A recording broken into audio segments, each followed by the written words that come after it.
ओम शांति। 22 अगस्त 2023 के ईश्वरीय महावाक्य। पहले एक नजर मुरली के मुख्य पॉइंट पर।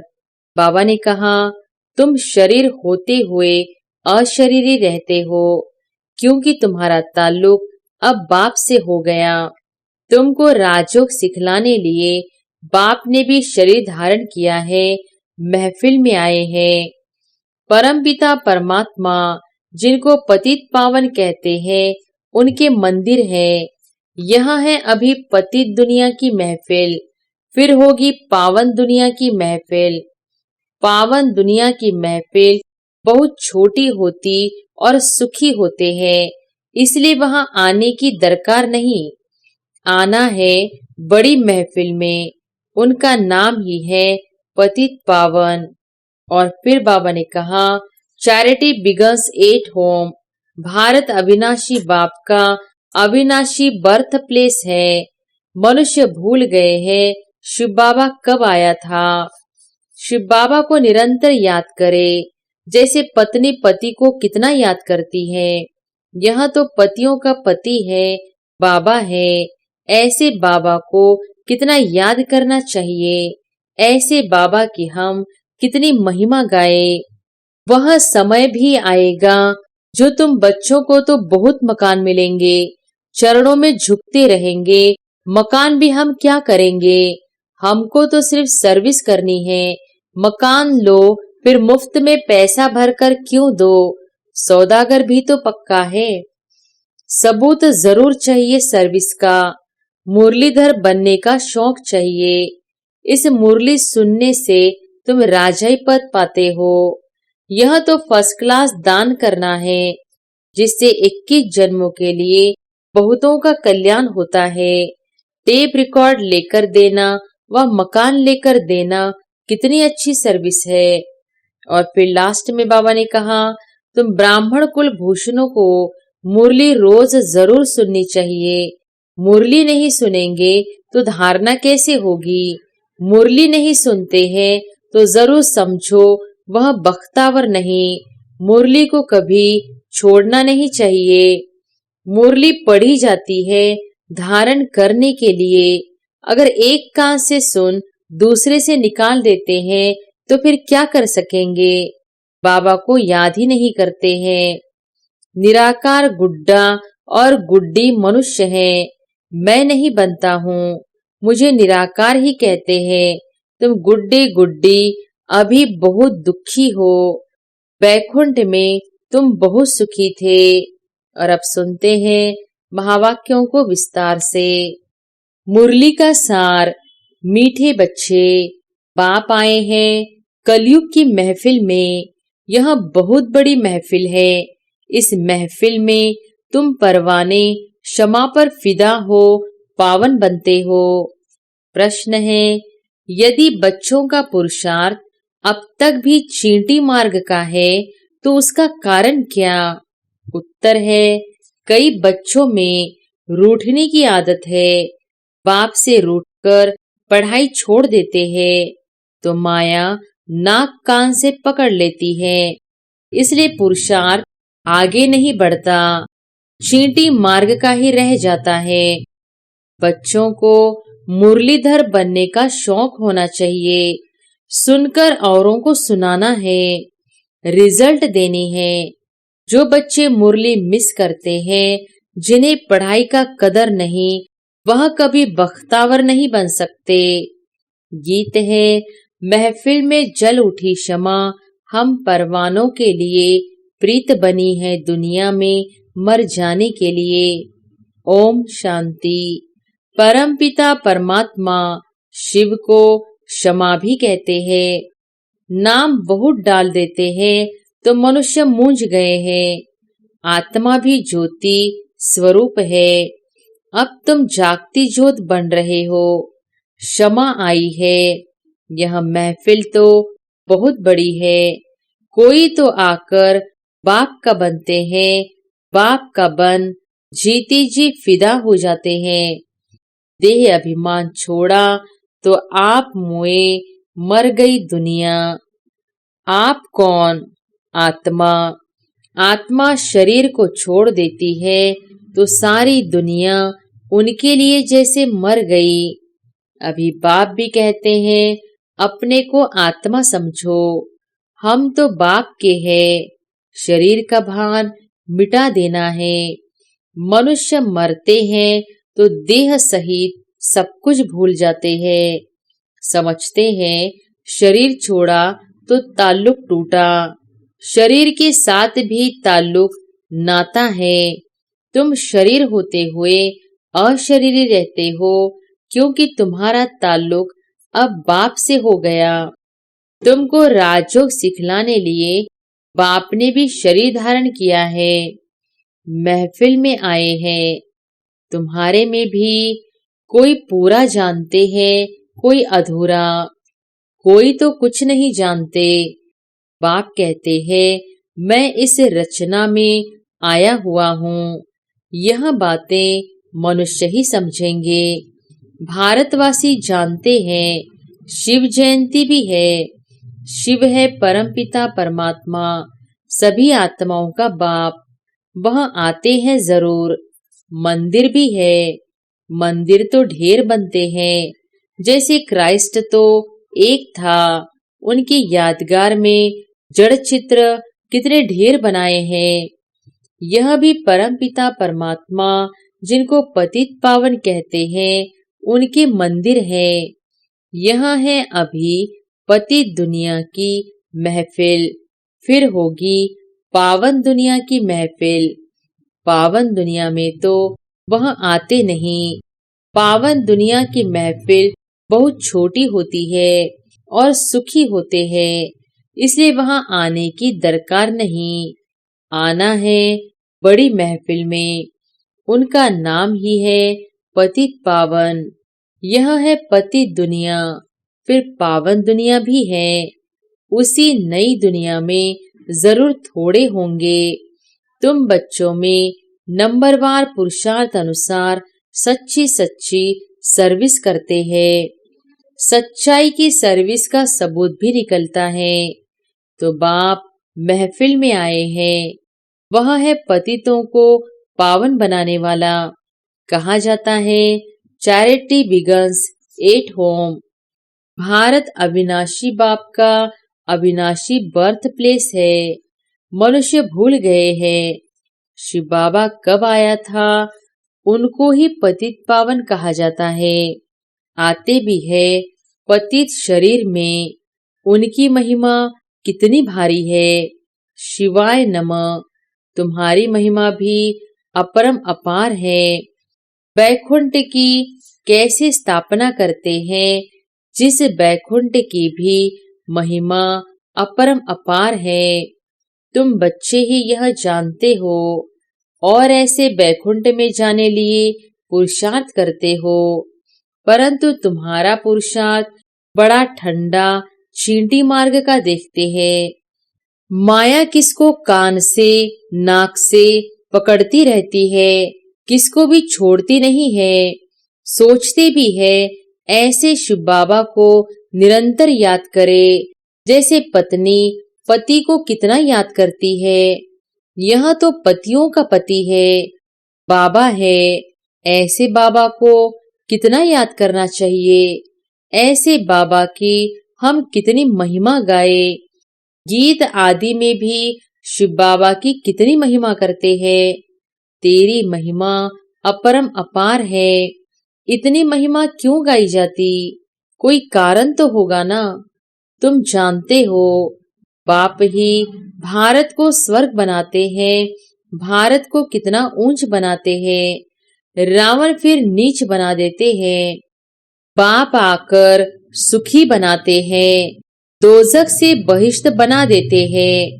ऐसे बाप को कोई जानते नहीं। पतित तो सारी दुनिया है, भला अशोका होटल के सुख आदि है, परंतु यह सब तो अल्पकाल के लिए है। यह है मृग तृष्णा समान राज्य, पाई का भी इसमें सुख नहीं, दुख ही दुख है। सतयुग में राजा रानी तथा प्रजा कितने सुखी रहते हैं, अभी तो कितना दुखी है। कितने रिश्वत खाते, कितने पाप आदि करते हैं। भारत दैवी संप्रदाय था। भारत की महिमा बड़ी जबरदस्त है जो अब तुम जानते हो। भगवान की महिमा गाते हैं, याद करते हैं, परंतु जानते नहीं। अरे भगवान कहते हो तो भगवान का पूरा नाम चाहिए ना। उनका नाम है शिव। उनकी सारी महिमा है। मनुष्य उनके नाम रूप देश काल को जानते नहीं। कह देते उनका नाम रूप है नहीं।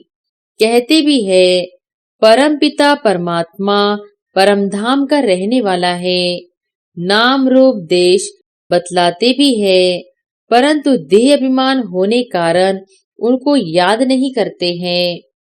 याद करते भी है तो बिगर समझ गाते हैं।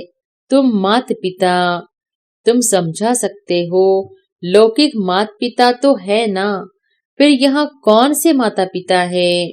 पिता कैसे सृष्टि को रचते हैं, कैसे मुख वंशावली रच उन्हीं को राज्य भाग्य देते हैं, सो तो तुम ही जानो और न जाने कोई। तुम्हारे में भी नंबरवार हैं। तुम समझते हो शिव बाबा ब्रह्मा तन से आकर पढ़ाते हैं। शिव बाबा की ही इतनी भारी महिमा है। ब्रह्मा द्वारा राजयोग सिखाकर हमको बैकुंठ का मालिक बनाते हैं।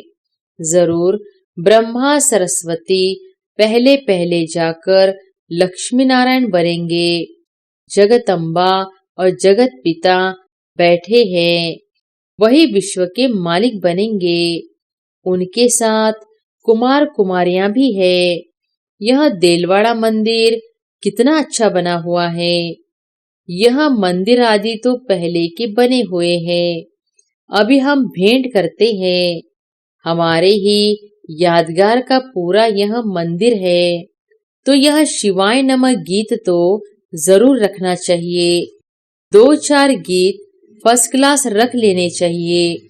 यह बाबा अपना अनुभव बतलाते हैं। दिल होती है बाबा की याद में रहकर खाए, परंतु भूल जाते हैं। वो तो कहते हैं मैं अभोक्ता हूँ। उनको यह नहीं आता है कि यह अच्छा है व बुरा है। बाप कहते हैं मैं आता ही हूँ तुम बच्चों को पतित से पावन बनाने, क्योंकि रावण ने तुम्हारे ऊपर जीत पहन ली है। अब फिर उस पर जीत पानी है। रावण तुमको कौड़ी जैसा बनाकर देवाला निकाल देते हैं। भारत का अब देवाला है ना, फिर तुमको साल्वेंट बनाता हूँ। इन साल्वेंट बुद्धि मनुष्य ही बनते हैं। तो यह शिवाय नमः का गीत बड़ा अच्छा है। नंबर 1 उनकी महिमा है। फिर भारत की भी महिमा है। वंडरफुल भारत था, गाते तो है ना। स्वर्ग था, हीरे जवाहरों के महल थे। फिर वह कहाँ गए। माया की कैसे प्रविष्टा हुई। सतयुग में देवी देवताएं धर्म श्रेष्ठ कर्म श्रेष्ठ थे। भ्रष्ट कर्म कराने वाली माया वहां होती नहीं, और यहाँ के पुरुषार्थ की प्रालब्ध तुम पाते हो। तुमको कोई दुख होने की बात ही नहीं, पाप करने की दरकार नहीं। यहाँ तो पैसे के लिए कितने पाप करते हैं। वहां तो बहुत धन रहता है, बेहद की राजा ही है ना। गाया जाता है भारत दैवी राजस्थान था। जब दैवी राजस्थान था तो देवी देवताओं का धर्म श्रेष्ठ था। बाप आकर श्रेष्ठ देवी देवता धर्म की स्थापना कर रहे हैं। तुम जानते हो हम श्रेष्ठ बन रहे हैं, तो कोई पाप का काम नहीं करना है। डर रहना चाहिए। अच्छे अच्छे बच्चों को माया नाक से पकड़ पाप करा देती है। अभी तुम जानते हो महफिल में बाप आए हैं, कैसे मुख वंशावली बनाए उनको श्रेष्ठ बनाते हैं। जरूर शरीर को तो लोन लेना ही पड़े। कहते हैं मैं साधारण तन में आता हूँ। यह अपने जन्मों को नहीं जानते, मैं बतलाता हूँ। इनका नाम ब्रह्मा रख दिया है। ब्रह्मा में ही प्रवेश करता हूँ क्योंकि ब्रह्मा द्वारा स्थापना करनी है। ऐसे थोड़े ही बौद्धि, इस्लामी व सिख में प्रवेश करेंगे। बाप कहते हैं, मुझे उस तन में प्रवेश करना है जो पहले पहले सूर्यवंशी श्री नारायण था, फिर उनको ही बनाता हूँ। यह अपने जन्मों को नहीं जानते हैं। यह है ज्ञान कांड। ज्ञान बाप ही देते हैं, फिर वहाँ भक्ति का नाम निशान नहीं। ज्ञान मार्ग भक्ति मार्ग कहा जाता है। आधा कल्प भक्ति कांड, आधा कल्प ज्ञान कांड चलता है। यह भी ड्रामा में नोंद है। पतित बनना ही है। बच्चों को अच्छे अच्छे राज समझाए जाते हैं, गाते भी है। भगवान आकर भक्तों को साथ ले जाते हैं। परम पिता परमात्मा को याद करते हैं, बाबा आओ, माया रूपी जंजीरों से आकर छुड़ाओ, हमको लिबरेट करो। जो भी मित्र संबंधी आदि है, सबको लिबरेट करते हैं। फिर वहाँ देवी माँ बाप मिलेंगे, तुम देवी देवता बन जाएंगे, तुम्हारी आत्मा भी प्योर हो जाएगी। अभी तुम्हारी आत्मा पतित बनी है, सो फिर पावन बनेगी। अनेक प्रकार के चित्र है जिसका एक्यूपेशन कुछ भी नहीं। जैसे गुड़ियों की पूजा करते हैं, मैं न गुड्डा हूँ न गुड्डी हूँ, मैं तो हूँ ही निराकार गुड्डा, और गुड्डी मनुष्य है, मैं नहीं बनता हूँ। मुझे निराकार ही कहते हैं। तुम गुड्डे गुड्डी अभी बहुत दुखी हो। वैकुंठ में तुम बहुत सुखी थे। सुख की महिमा अपरम अपार है, परंतु बच्चे घड़ी घड़ी भूल जाते हैं, रूठ पड़ते हैं। ब्राह्मणों में से भी बहुत रूठते हैं, रूठकर वर्षा पाने को ही छोड़ देते हैं। अरे तुमको वर्षा बाप से लेना है ना। यह है अविनाशी ज्ञान रतन, पढ़ाई है। बाबा ने बड़ा सहज समझाया है। भला तुम कहाँ नहीं आ सकते हो। अच्छा, मुरली तो मंगा कर पढ़ सकते हो, इसमें नुकसान की कोई बात नहीं है। बाकी हाँ, पुरुषार्थ कर सर्विस का सबूत देना है। सर्विस का सबूत ही नहीं तो मुरली भेजकर क्या करेंगे। मुरली पढ़ी जाती है धारण करने के लिए। अगर एक कान से सुन दूसरे से निकाल देते हैं तो फिर क्या कर सकेंगे। बाबा को याद ही नहीं करते हैं। कोई पाप करते हैं तो बुद्धि का ताला बंद हो जाता है। बाप कुछ नहीं करते हैं। बाप तो समझाते हैं, तुमको बहुत मीठा बनना है, कोई को दुखी मत करो। अंत में तुम बच्चे बहुत मीठा बाप जैसे बन जाएंगे। पुरुषार्थ करना है, दिल से पूछना है, किसको तंग तो नहीं करते हैं, हमसे कोई नाराज तो नहीं होते। यूं बाहर वाले तो बहुत नाराज होंगे। तुम ब्राह्मण कुल भूषणों को मुरली रोज जरूर सुननी चाहिए। मुरली नहीं सुनेंगे तो धारणा कैसे होगी। मुरली नहीं सुनते हैं तो जरूर समझो वह बख्तावर नहीं। मुरली को कभी छोड़ना नहीं चाहिए। ब्राह्मणियों को भी मुरली शिव बाबा से मिलती है ना, उनसे कनेक्शन रखना है। डायरेक्ट मुरली तो भेजे, लेकिन फिर आप सामान भी बनाकर तो दिखाओ। बाप को याद करते रहो। बाप की याद औरों को दिलाते रहो। समाचार दो तो पता पड़े, नहीं तो कैसे समझेंगे कि बाप की सर्विस कर रहे हो। सबूत जरूर चाहिए सर्विस का। मुरलीधर बनने का शौक चाहिए। टेप्स भी मुरलीधर बनती है ना, यह एक्यूरेट मुरली सुना सकती है। तुम नहीं सुना सकेंगे तो क्या करना चाहिए। औरों के कल्याण के लिए टेप रिकॉर्ड मशीन लेकर देनी चाहिए। इतने सब सुनेंगे तो उन सबका फल देने वाले को बहुत मिलेगा। ले करके देंगे भी वह जिनको इसके रहस्य का पता होगा। इस मुरली सुनने से तुम राजाई पद पाते हो। और कोई का भाषण सुनने से स्वर्ग का मालिक बनेंगे क्या? अथवा मनुष्य से देवता थोड़ी ही बनेंगे। यह तो फर्स्ट क्लास दान करना है, जिससे एक ही जन्मों के लिए बहुतों का कल्याण होता है। टेप रिकॉर्ड लेकर देना व मकान लेकर देना कितनी अच्छी सर्विस है। बच्चे बैड सर्विस करेंगे, मकान फिर भी तुम्हारा ही रहेगा, उसका फल तुमको मिलेगा। वहां रिटर्न में बड़े बड़े महल मिल जाएंगे। वह समय आएगा जो तुम बच्चों को तो बहुत मकान मिलेंगे, चरणों में झुकते रहेंगे। मकान भी हम क्या करेंगे, हमको तो सिर्फ सर्विस करनी है। मकान लो फिर मुफ्त में पैसा भरकर क्यों दो। सौदागर भी तो यह पक्का है, सेंसिबल सौदागर है। अच्छा, मीठे मीठे सिकिलधे लक्की ज्ञान सितारों प्रति मात पिता बाप दादा का याद प्यार और गुड मॉर्निंग। रूहानी बाप की रूहानी बच्चों को नमस्ते। धारणा के लिए मुख्य सार। पहली पॉइंट, शरीर में होते सबसे ताल्लुक नाता तोड़ अशरीरी बनने का पुरुषार्थ करना है।